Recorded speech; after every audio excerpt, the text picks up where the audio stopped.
क्या आपके साथ भी ऐसा होता है कि मेहनत तो बहुत करते हैं, लेकिन महीना खत्म होते होते जेब बिल्कुल खाली हो जाती है?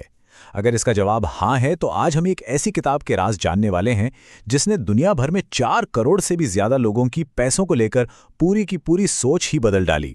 जी हाँ, किताब का नाम है रिच डैड पुअर डैड। और आज हम मिलकर ये जानेंगे कि आखिर कैसे इस किताब के सिद्धांत हमें गरीबी के जाल से निकालकर सच्ची फाइनेंशियल फ्रीडम की राह दिखा सकते हैं। हाँ, मुझे पता है ये लाइन सुनने में थोड़ी चुभती है, लेकिन ये एक कड़वा सच है। अगर जिंदगी भर एक 9 से 5 की जॉब करके अमीर बनने का सपना है ना, तो शायद हम सब एक ऐसे जाल की तरफ बढ़ रहे हैं जिससे निकलना लगभग नामुमकिन है। आज जो बातें हम समझने वाले हैं वो पैसों को लेकर आपकी पूरी सोच को जड़ से हिलाकर रख देंगी। तो इस सफ़र में मेरे साथ आखिर तक ज़रूर बने रहिएगा। तो चलिए शुरू करते हैं। इस किताब की जो सबसे अलग और ख़ास बात है वो ये है कि इसके लेखक रॉबर्ट कियोसाकी, उनके असल में 2 पिता थे। एक उनके अपने पिता, जिन्हें वो प्यार से पुअर डैड यानी गरीब पिता बुलाते थे, और दूसरे उनके दोस्त के पिता, जिन्हें वो रिच डैड यानी अमीर पिता कहते थे। कमाल की बात यह है कि दोनों ही बहुत मेहनती थे, बहुत अच्छे इंसान थे, लेकिन जब बात पैसों की आती थी तो दोनों की सोच में ज़मीन आसमान का फ़र्क था। जरा इस फर्क को समझिए। ये सिर्फ 2 बातें नहीं हैं, ये 2 अलग-अलग दुनिया हैं। एक तरफ पुअर डैड, जो बहुत पढ़े लिखे थे, पीएचडी थे, वो कहते थे पैसे का लालच ही सारी बुराइयों की जड़ है। वहीं दूसरी तरफ रिच डैड, जो सिर्फ 8वीं पास थे, वो कहते थे पैसे की कमी सारी बुराइयों की जड़ है। पुअर डैड कोई भी महंगी चीज देखकर सीधा बोल देते थे, मैं ये नहीं खरीद सकता, और बस बात खत्म, दिमाग पर ताला लग गया। लेकिन रिच डैड क्या कहते थे? वो पूछते थे, मैं इसे कैसे खरीद सकता हूं? और ये एक सवाल दिमाग के सारे बंद दरवाजे खोल देता था। सोचिए, सिर्फ शब्दों का ये छोटा सा बदलाव कितना बड़ा फर्क ला सकता है। एक सोच आपको रोक देती है और दूसरी सोच आपको रास्ते खोजने पर मजबूर कर देती है। और दोस्तों, यही इस किताब का पहला और सबसे बड़ा सबक है। रॉबर्ट कियोसाकी ने बचपन में ही ये समझ लिया था कि उनके पुअर डैड इसलिए गरीब नहीं थे कि उनकी सैलरी कम थी। नहीं, वो इसलिए गरीब थे क्योंकि उनकी सोच गरीब थी। अमीर होना आपके बैंक अकाउंट से नहीं, आपकी सोच से, आपकी मानसिकता से शुरू होता है। और यही सच है। तो अब सवाल ये उठता है कि अगर अमीर बनना सिर्फ सोच का ही खेल है, तो फिर ज्यादातर लोग अमीर बन क्यों नहीं पाते?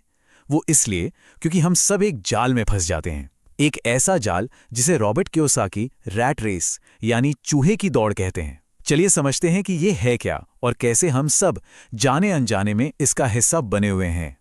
इसे बहुत ध्यान से समझिएगा, क्योंकि शायद ये हम में से कई लोगों की कहानी है। देखिए, एक आम इंसान की जिंदगी कैसे चलती है। अच्छी पढ़ाई करो, फिर एक अच्छी नौकरी ढूंढो, नौकरी मिली, सैलरी आने लगी, और जैसे ही सैलरी आती है हमारा मन करता है एक अच्छा सा फोन लेने का, एक बड़ी गाड़ी लेने का, एक शानदार घर लेने का, और ये सब कुछ हम ईएमआई पर उठा लेते हैं। और बस यहीं से ये जाल बुनना शुरू हो जाता है। अब होता यह है कि हर महीने की पहली तारीख को सैलरी बैंक में आती है और 10 तारीख तक ईएमआई, बिल्स और कर्ज चुकाने में चली जाती है। और फिर मन में एक डर बैठ जाता है, नौकरी छोड़ने का डर। अगर नौकरी चली गई तो ईएमआई कैसे भरेंगे, लोग क्या कहेंगे?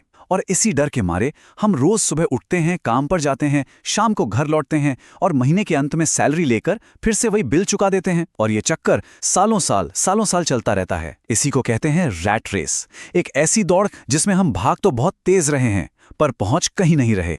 तो सवाल ये है कि इस कभी ना खत्म होने वाली दौड़ से बाहर कैसे निकला जाए? क्या इसका कोई रास्ता है? जी हाँ, बिल्कुल है। और इसका जवाब रिच डैड के सबसे जरूरी सबक में छिपा है। देखिए, अगर आप इस पूरी बातचीत से सिर्फ एक चीज सीखना और याद रखना चाहते हैं तो वो ये है, ये अमीर बनने का पहला, आखिरी और एकमात्र नियम है। और वो नियम है संपत्ति और दायित्व के बीच का फर्क समझना, जिसे अंग्रेजी में एसेट्स और लायबिलिटीज कहते हैं। बस इतना ही आसान है। इस एक लाइन को अपने दिमाग में हमेशा के लिए बिठा लीजिए। संपत्ति, वो चीज जो आपकी जेब में पैसा डालती है, और दायित्व, वो चीज जो आपकी जेब से पैसा निकालता है। बस अमीर बनने का रास्ता है अपनी पूरी जिंदगी संपत्ति खरीदने पर ध्यान देना, और गरीब या मिडिल क्लास बने रहने का रास्ता जिंदगी भर दायित्व खरीदते रहना। और हम सबसे बड़ी गलती यही करते हैं। हम उन चीजों पर पैसा खर्च कर देते हैं जिन्हें हम अपनी संपत्ति समझते हैं, जैसे एक बड़ा सा घर या एक महंगी चमचमाती गाड़ी, लेकिन असल में वो हमारे सबसे बड़े दायित्व होते हैं। अमीर लोग जब पैसा कमाते हैं तो सबसे पहले उन चीजों में पैसा लगाते हैं जो और पैसा बना कर दें, यानी संपत्ति।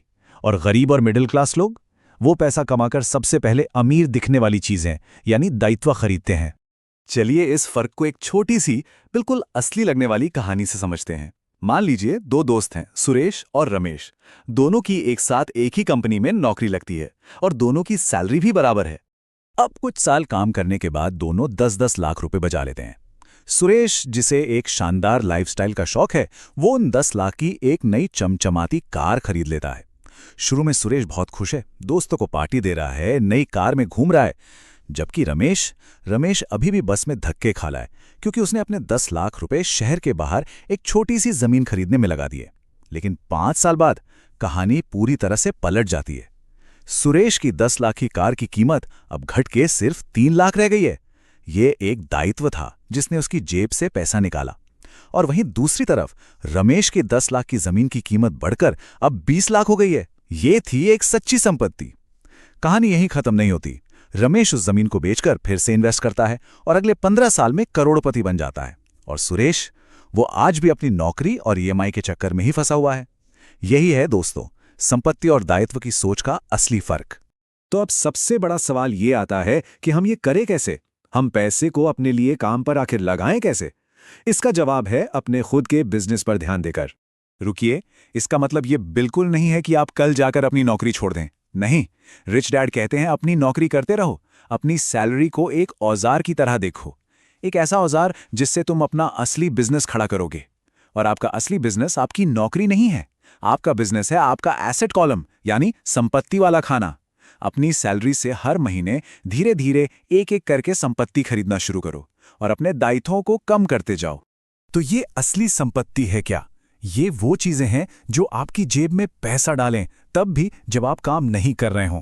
जैसे कि कोई बिजनेस जिसमें आपको खुद ना बैठना पड़े, स्टॉक्स, बॉन्ड्स, म्यूचुअल फंड्स, या फिर कोई ऐसी प्रॉपर्टी जिससे हर महीने किराया आता हो। ये सब असली संपत्ति हैं। जब आप इनमें से किसी भी चीज में 1 रुपया डालते हैं ना, तो वो रुपया आपका कर्मचारी बन जाता है, जो आपके लिए 2400 घंटे काम करता है, बिना थके, बिना कोई छट्टी लिए। इस एक लाइन को अपने दिल और दिमाग में उतार लीजिए। अमीर लोग भी लग्जरी खरीदते हैं, लेकिन वो अपनी मेहनत की कमाई से नहीं खरीदते, वो अपनी संपत्ति से होने वाली कमाई से खरीदते हैं। मतलब उनकी संपत्ति उनके लिए एक महंगी घड़ी या एक महंगी गाड़ी खरीदती है, जबकि गरीब और मिडिल क्लास, वो अपनी मेहनत और खून पसीने की कमाई से सबसे पहले अमीर दिखने वाली चीजें खरीद लेते हैं और कर्ज के जाल में और गहरे धंसते चले जाते हैं।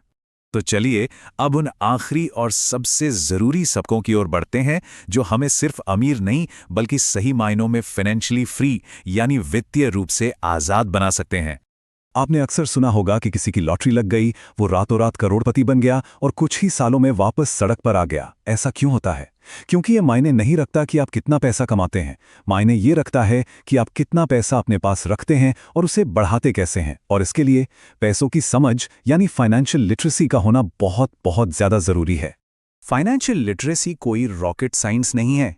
इसका सीधा सा मतलब है संपत्ति और दायित्व का फर्क समझना और लगातार अपनी संपत्ति वाले कॉलम को बड़ा और मजबूत करते जाना। यही वो स्किल है, यही वो हुनर है जो हमें स्कूल और कॉलेज में कभी नहीं सिखाया जाता, और यही अमीरी की असली नींव है। और अब आता है आखिरी और शायद सबसे शक्तिशाली सबक। अगर आपने इसे समझ लिया तो आपका अपने करियर को देखने का नजरिया हमेशा के लिए बदल जाएगा। इस बात को बहुत ध्यान से सुनिए। रिच डैड हमेशा कहते थे, नौकरी सिर्फ पैसे के लिए मत करो, सीखने के लिए करो। जब भी कोई जॉब चुनो तो सैलरी पैकेज देखने से पहले ये देखो कि तुम वहां पर सीखोगे क्या। हमेशा ऐसी नौकरी चुनो जहां तुम्हें वो स्किल्स सीखने को मिले जो भविष्य में तुम्हारा खुद का एम्पायर बनाने में मदद करें।